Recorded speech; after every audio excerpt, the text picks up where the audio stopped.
C'est sur cet espace de 18 hectares à Kitoukou, au quartier Kéchéro, ville de Goma, où la société d'abattoir de Goma est détentrice d'un titre foncier depuis 1985 avec l'État congolais comme actionnaire. Cette concession est victime d'une spoliation par des tierces, les dossiers étant en cours aux instances judiciaires. C'est dans ce cadre qu'une délégation interministérielle vient de séjourner depuis le 30 juillet 2022. Elle est conduite par le conseiller principal du Premier ministre chef du gouvernement. Quelle est la particularité par rapport à d'autres missions qui ont précédé? Jean-Louis Kalamba Nguindou explique. À la différence d'autres missions, c'est peut-être le ministre d'un secteur X avec ses conseillers qui descendent pour enquêter par rapport à ce qui le concerne.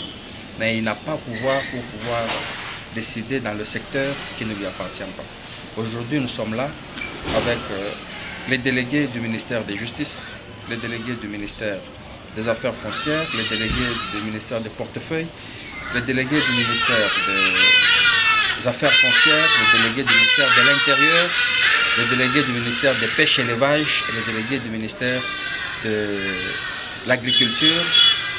Une forte délégation conduite bien sûr par les membres du cabinet du Premier ministre, moi-même conseiller principal en matière d'agriculture, pêche, élevage et rural et d'autres collègues. Nous sommes là pour qu'ensemble nous puissions de visu voir ce qui se passe réellement dans la concession Sabago. Nous allons entendre tout le monde, nous allons avoir des rencontres avec tous les tenants dans ces conflits et lorsque nous allons nous replier, nous aurons à proposer des solutions idoines pour que plus jamais on ne parle plus de ces conflits Sabago. Le conseiller principal du Premier ministre précise avant de rassurer que l'État congolais sera remis dans ses droits avant d'apaiser la population occupante. Toutes les autorités qui seront impliquées dans cette spoliation d'un bien qui appartient à l'État congolais vont subir la rigueur de la loi, quel que soit leur degré d'autorité. Nous sommes là, c'est pour que nous puissions enquêter, pour que nous puissions recueillir les informations, pour que nous puissions avoir toutes sortes de renseignements sur ces conflits. Et lorsque nous allons nous replier, le gouvernement va prendre ses responsabilités pour rétablir l'État dans ses droits. Nous voudrons apaiser la population.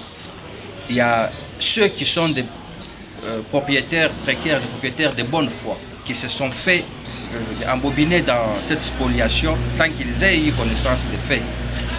L'État congolais, qui est leur père, va mettre sur pied une commission pour que toutes les solutions plausibles, amiables soient trouvées. Il y en a qui pourront être indemnisés, il y en a qui pourront être délocalisés pourvu que l'État congolais rentre dans ses droits et que l'entreprise Sabago puisse fonctionner comme dans son bel état.